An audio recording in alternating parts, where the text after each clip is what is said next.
Welcome year 3 to literacy again.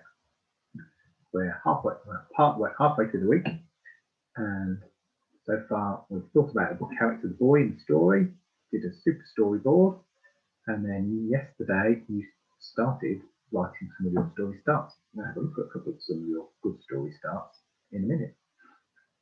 Today we're going to write the middle of the story.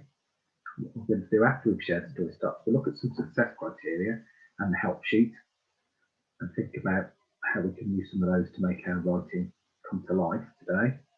Feel like a real adventure story.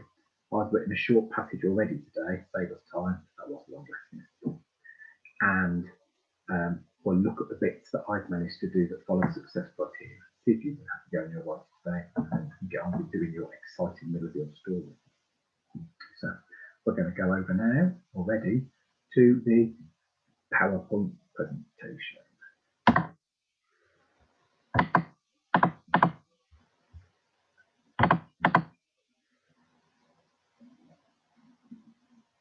Oh, I'll move myself out of the way, otherwise you can't see the writing. I found a picture, it doesn't quite go with it, but this is a picture of maybe what it was like when one of your characters came to the heads of the planes are getting ready to take off, there's pilots getting in, and some planes are dropping bombs on the airfield while it's happening as well. So they're having to get in the air quickly before the plane gets off. Just sort of bring an illustration of the story ideas that we've got. I'm about to read some of Jack's story starts from yesterday. Jack's from my class. Both examples happen to be from my class, but it's just an example of ones I've seen. I'm sure there's other good work out there as well. So, James was getting ready for his warm, cosy bed. He put on his dark brown old jumper and his ripped PJ bottoms. Quickly, he ran upstairs to his bed and he jumped on it. He made a creak, so he decided to stop and get into bed. Then he got out of his bed because he heard loud bombing outside. What could it be? James opened his rickety wooden door and looked downstairs sneakily. Well, like that, Jack, which is why I chose to put it on. Some of the things I like that Jack's done are what we're trying to do in our writing. He's got some different openers. He's got quickly. He's also got some describing words with commas between. He's got his warm, cosy bed, rickety wooden door. He chose some words quite well for effect, sneakily going downstairs. Changed the story a bit. I don't think anything's coming out in the middle of his book, but they're all your stories, and I'm sure he's going to end up in a plane, and so your stories are all going to be slightly different. I like that maybe about the door, the bed creaking as well. That's a good idea. How Andy managed to sneak a question and said, what could it be? Good effort there, Jack. Need to move me again. I found a comic called Spitfire. That might be the one he was reading in bed.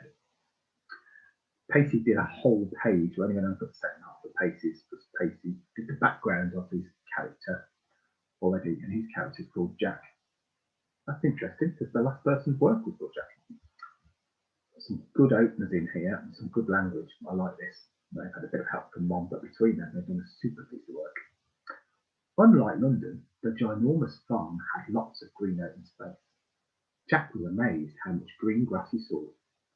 As soon as they arrived, they were told the chores that they needed to do. Jack's least favourite chore was feeding the chickens, because they were pecky toads. After a busy, hard-working day, he climbed into the bed and pulled the blanket up. He reached across and picked up his worn-out Spitfire comic, and he started to read. But the candle was flickering, and then his eyes felt heavy. He was starting to fall asleep. I like that because it gave a little bit about Jack's, what he'd be doing. I like the idea of feeding the chickens, and the word chores instead of jobs, so some well-chosen language. I particularly liked him falling to sleep with a flickering candle. Some good openers there as well, like unlike London, that's a good opener, and after a busy day. So good effort there for both of you. I'm sure the rest of you had a super go at it as well. So today's middle of your story is that we're going to write the middle of the story, the takeoff. Like in mine, I haven't done that yet. So the takeoff, the adventure in the middle, and maybe get as far as the problem. But we're not going to have the end two or three pictures, because that's going to be writing for tomorrow. So just like you would have at school on the board at the moment, says success criteria. That's what SC stands for. So some of the things that you're going to do that's going to make your work successful today. So always use sentence punctuation. So those examples that I read before with most of the capital letters and full stops in there. There's a few full stops and decimal places, but they were mostly in. So are you going to get all yours in? And can you use exclamation mark and a question mark as well? Jack got a question in. I don't know if either of them did get an exclamation mark. I'm sure there'll be room for some in the middle of the story. Can you try and make sure you don't start your sentences in the same way? So try and use some different openers. And I'm going to remind you after this part of the video of the position, that the help sheet that's got all these things on. Try and use some position from the help sheet. Can you use some of your senses to build tension and bring the story to life? Remember, your senses are things that you could smell or taste or hear. Yeah, those are going to be the main ones in the story.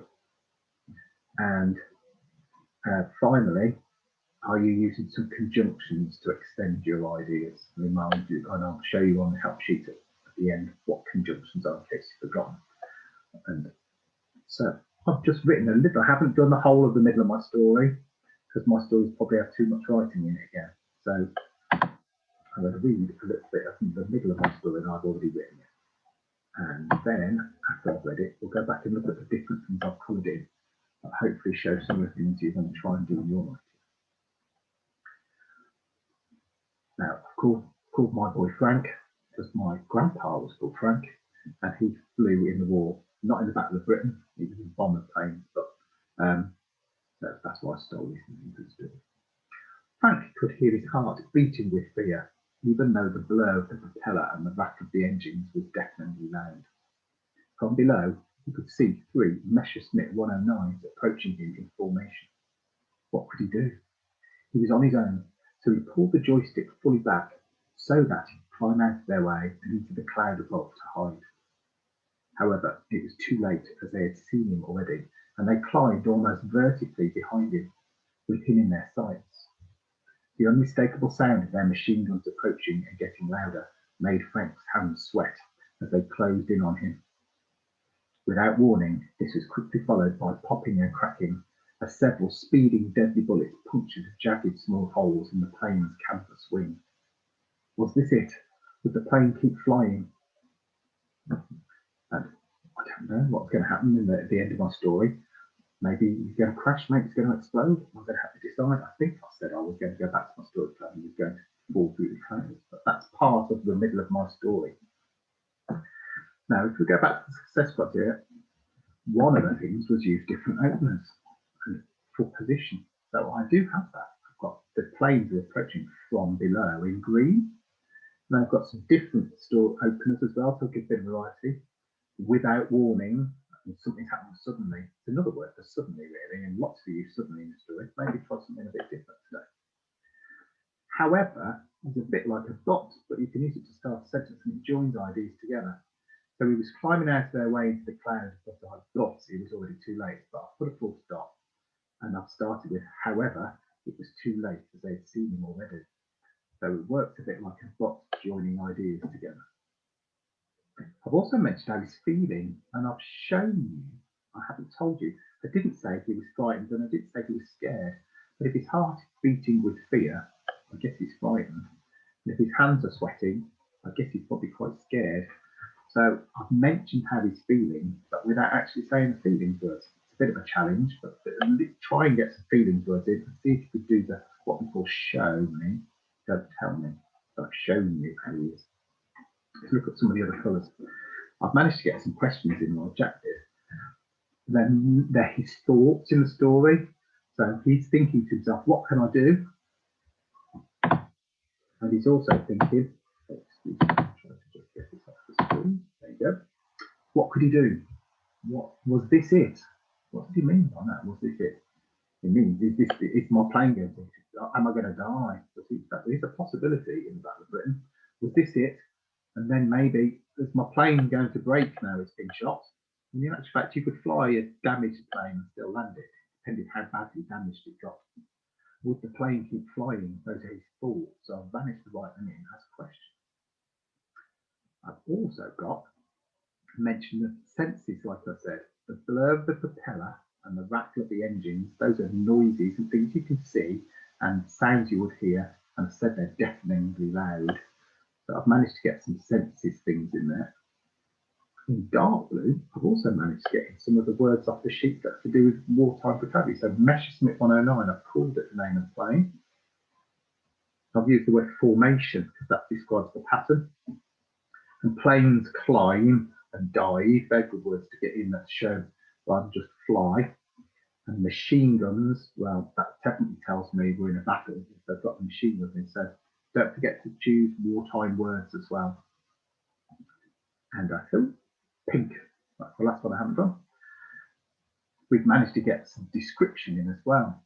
With a comma between two adjectives. I could have just said, without warning, it was quickly followed by popping and cracking several bullets punctured holes in the plane's canvas wing. But in actual fact, I've described the bullets as speeding and deadly, and I've described the holes as jagged and small, almost as if they had been pinged through the wing and pinged out the other side. So I've squeezed, and in a piece of writing, it's a balance. You would not get double adjectives and an interesting opener in every single sentence, but as long as across the piece of work you've got some different openers, you've got some interesting vocabulary, you've thought about squeezing in some sentences words, you've squeezed in a question. I'll tell you what I haven't managed to get in. I haven't managed to get an exclamation mark in. I'm going to have a look at that, see if there's any of those that would probably need one. I think if we've got speeding deadly bullets puncturing jagged small holes in the plane's canvas wing, and it's without warning, he's going to be feeling quite strongly about he's going to die. Was this it? I think I could possibly turn that one there into an exclamation mark. He's going to be feeling without warning. Yeah, he didn't get a warning and he feels quite strongly. I'd certainly try harder. I'm not going to go back and edit my text, but I bet I could squeeze one in somewhere else or change a sentence slightly so that I could. So that's a challenge for you. Can you get all three in and do a better job than me? Full stop, about that question mark. Just going to finish sharing that. Just show you the other share sheets. So all things I've just. I don't think I'm showing you that. Give me a second. Tell you I'm sharing it, and I'm not. I'm back to share it now. There you go.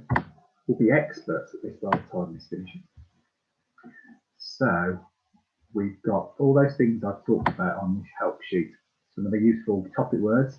Reminder of your senses. What might you hear? What might you smell? What might you taste? What might you see? Remind you to do some double adjectives. Use some position openers from below. The plane sweep up above. You can see the shadows. Underneath him, the planes are flying, and the ground and the clouds. Approaching from the left. Approaching from the right. Carry the story on with some different openers. After a while, next, all of a sudden, I used without warning, didn't I, off this list? I didn't actually talk about it, but I did have a so in my story. I'm sure I did.